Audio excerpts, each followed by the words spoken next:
नमस्कार, मैं हूं पीयूष शर्मा और आप देख रहे हैं एक्स्ट्रा न्यूज पॉलिटिकल बाइट। अब देखिए, गुजरात चुनाव का फेस 1 कंप्लीट हो चुका है। 89 सीट्स पर वोटिंग कंप्लीट हो चुकी है। अब ये खबर जो मैं आपको बता रहा हूं, आज जिस पे डिबेट हम करने वाले हैं, वो जो डिबेट है और जो खबर मैं आपको बता रहा हूं, वो भाजपा के लिए थोड़ी सी निराशाजनक हो सकती है। और भाजपा, देखिए, ये खबर उसको भी पता है, भाजपा वालों को भी पता है, तभी इसके पीछे का जो साइंस है भाजपा वाले समझ नहीं पा रहे हैं। उसके लिए काफी कयास और अटकलें लगाते फिर रहे हैं भाजपा वाले। क्या है खबर और डिबेट क्या है आज की? तो आज की डिबेट इस पर है कि भाजपा के गढ़ों में, यानी कि जो परसों जो पूरा फेस 1 की वोटिंग हुई थी गुजरात में, 89 सीट्स पर हुई थी, उसमें वोटिंग परसेंटेज देखिए काफी कम आया था। अगर मैं बात करूं 2017 की, तो 2017 में फेस 1 की वोटिंग में लगभग देखिए 68% वोटिंग हुई थी। लेकिन इस बार देखिए 7% वोटिंग जो है वो कम हुई है, यानी कि मात्र 7% ही वोटिंग हुई है। अब इसमें ये भाजपा के लिए काफी निराशाजनक बात हो सकती है, क्योंकि नए प्लेयर्स आ चुके हैं, आम आदमी पार्टी आ चुकी है, कांग्रेस का जो जहां पे देखिए अभी वोटिंग हुई थी फेस 1 में, जिन जिन जिलों में वोटिंग हुई थी, वहां पर कांग्रेस का गढ़ देखिए काफी मजबूत है। तो अब ऐसा माना जा रहा है कि भाजपा अगर बाय चांस देखिए अगर पूरी वोटिंग होती, यानी कि 70% तक भी वोटिंग परसेंटेज गिरता, तो यहां पर भाजपा की सीटें आने के चांसेस थे, जो कि अब नामुमकिन सा लग रहा है। और इसी को लेकर देखिए भाजपा काफी चिंतित है कि भैया जिन जिन जिलों में कम वोटिंग हो रही है उनके वोटिंग परसेंटेज बढ़ाया जाए। अब दूसरे फेज में जो कि वोटिंग होगी, तो उस फेज में देखिए वोटिंग परसेंटेज बढ़ाया जाए और लोगों को जागरूक किया जाए कि देखिए भैया वोटिंग कैसे होती है। और ऐसा हो सकता है कि जागरूक करने में नोटों का भी इस्तेमाल हो, दारू का भी इस्तेमाल हो, शराब का भी इस्तेमाल हो, ऐसा हो सकता है। क्योंकि लोग भाजपा, देखिए भाजपा पर से विश्वास थोड़ा सा उठता जा रहा है लोगों का।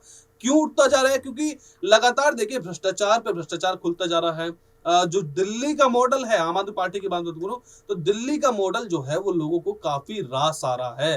क्योंकि देखिए अखबारों में, विदेश की मीडिया भी देखिए इसे कवर कर रही है। यही गुजरात का मॉडल की बात करें तो गुजरात में शराबबंदी, अगर शराबबंदी पर मैं बात करूं तो हमारी टीम गुजरात में पहुंची थी। वहां पर शराबबंदी जो खेल चल रहा है, जो नाटक गुजरात सरकार देखिए शराबबंदी के नाम पर कर रही है, वो पूरा देखिए तथ्य हमारे सामने आता है। हमारे चैनल पे भी रिपोर्ट्स आप देख सकते हैं। लेकिन शराबबंदी के नाम पर जो नाटक चल रहा था उसको हमने पर्दाफाश किया था। तो इस डिबेट में देखिए मेरे साथ ऋतिक मौजूद है। ऋतिक, आपका बहुत बहुत स्वागत है इस डिबेट में। देखिए ऋतिक, सबसे पहला सवाल देखिए, दिल्ली वर्सेस गुजरात, यानी कि Delhi model versus Gujarat model, अब यहाँ पे जो चल रहा था, आपके हिसाब से कौन सा मॉडल ज्यादा बेहतर है?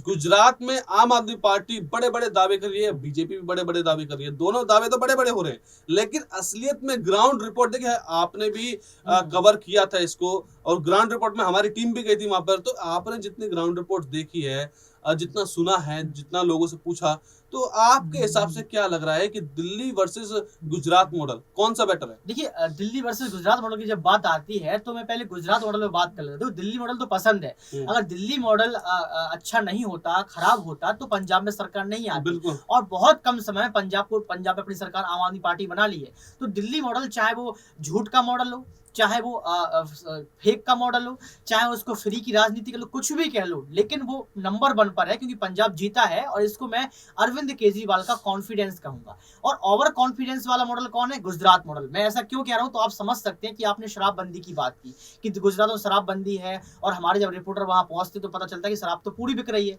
तो आप ये देखिए गुजरात मॉडल के अंदर आप देखिए शराब कैसे बेची जा रही है गुजरात के अंदर। दूसरा, मौरी पुल हादसा। तीसरा, आप देखिए रोजगार बिल्कुल भी नहीं। चौथा, आप देख लीजिए सड़कें देख लीजिए। पांचवा, आप देख लीजिए आदिवासियों के लिए कोई भी काम नहीं। छठवां, आप देख लीजिए गुजरात मॉडल में किसानों के लिए कुछ भी यहाँ पर बीजेपी ने करते हुए नहीं देखी। मैं अब सबसे बड़ी बात ये करने वाला था, यहाँ पर गुजरात मॉडल के अंदर मोदी मॉडल अभी आता है।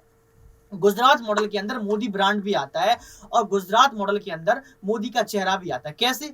आपने देखा होगा कि जब मोदी जी अभी रैलियां कर रहे हैं तो लगातार एम्बुलेंस निकल रही है। लगातार आपने देखा होगा कि मोदी जी की काफिले में एम्बुलेंस निकलती है और मोदी जी उस एम्बुलेंस को रास्ता दे देते हैं।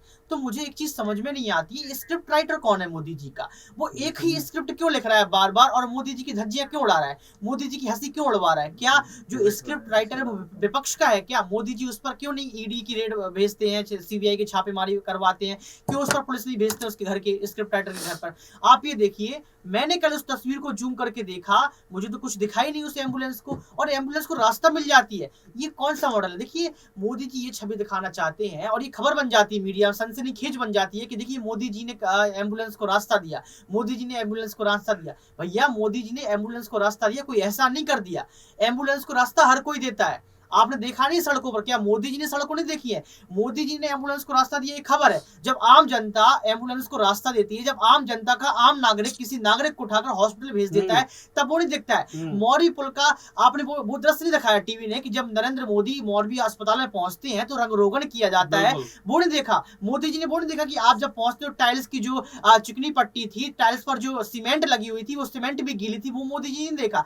मोदी जी ने वो नहीं देखा कि कैसे जो है टाइल्स को लगाया गया, वाटर कूलर को लगाया गया, वो मोदी जी ने देखा। और वो गोदी मीडिया ने दिखाया नहीं। देखिए, अजीत अंजुम का नाम आपने सुना होगा, पीयूष जी बिल्कुल। अजीत अंजुम पत्रकार हैं, उन्होंने कल एक खुलासा किया गुजरात को लेकर। वो गुजरात के अहमदाबाद में इस समय है। वो ये कह रहे थे कि दर्शकों, मीडिया वालों, हमारे प्यारे प्रेमियों, मैं आपसे यही कहना चाहता हूं कि मेरा कोई भी वीडियो लास्ट हो सकता है।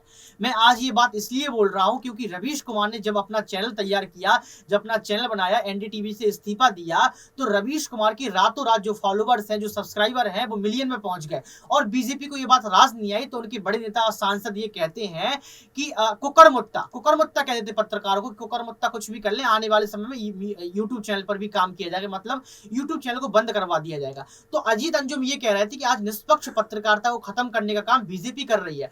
आज निष्पक्ष पत्रकारिता, अगर पत्रकार सवाल उठाते हैं कि मौर्य पुल हादसा क्यों हुआ, मौर्य पुल अस्पताल के बारे में सवाल खड़े करते हैं, मोदी जी की एम्बुलेंस की जो रिश्ता है, जो चमत्कारी बाबा का रिश्ता दिखता है, उस पर अगर सवाल खड़े करते हैं तो मोदी को बुराई होती है और पत्रकारों को जो है उनकी यूट्यूब चैनल को बंद करवाने की बात कर दी जाती है। तो वो ये कह रहे थे कहीं ना कहीं आज तानाशाही बीजेपी हर एक क्षेत्र में, हर एक एंगल पर जो है काम कर रही है, चाहे वो पत्रकारों के लिए हो, चाहे वो शिक्षा के लिए हो, चाहे वो रोजगार के लिए हो, हर जगह तानाशाही दिखा रही है। कहीं ना कहीं आप ये देख सकते हैं, ये तानाशाही गुजरात की जनता को रास नहीं आएगा और गुजरात की जनता 77 सीटें जो कांग्रेस की थी उसको 97 काम करने का काम करेगी इस बार। बिल्कुल, देखिए काफी अच्छे से बताया ऋतिक आपने। एक मेरा क्वेश्चन तो ये बनता है कि गुजरात, देखिए गुजरात में सीएम भूपेंद्र पटेल, ठीक है, अब उनका कोई नाम नहीं जानता उनका। बिल्कुल कोई नाम नहीं जानता ऋतिक, लेकिन सिर्फ देखिए क्या भाजपा सिर्फ मोदी टैग पर ही देखिए निर्भर रह गई है क्या? यहाँ पर भाजपा में कुछ भी होता है तो सिर्फ मोदी, यहाँ पर कोई भी चुनाव हो सिर्फ मोदी, छोटे से तो छोटा मोदी तो ब्रांड बन चुके हैं ना। नहीं, मैं आपको बता रहा हूँ, थोड़ा सुनिए हाँ। आप।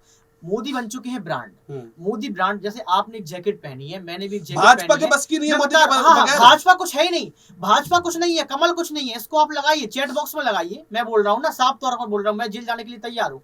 भाजपा और कमल कुछ नहीं बचा है पीयूष। भाजपा और कमल मोदी में तब्दील हो चुका है। आज जब पहुंचते हैं, हम पहुंचते किसको वोट देंगे दादी जी, तो बोलते हैं मोदी को। भूपेंद्र पटेल का नाम क्यों नहीं लेते, कमल का नाम क्यों नहीं लेते, बीजेपी का नाम क्यों नहीं लेते? जबकि बार बार अरविंद केजरीवाल कह रहे हैं कि झाड़ू चलेगी, ये क्यों नहीं कहते कमल खिलेगा? ये क्यों नहीं कहते? ये कहते हैं मोदी। अब देखिए, जयराम ठाकुर ने क्या कहा था हिमाचल प्रदेश में कि इस बार हिमाचल की जनता नरेंद्र मोदी के हाथों को मजबूत करेगी। ये कौन सा बयान हुआ?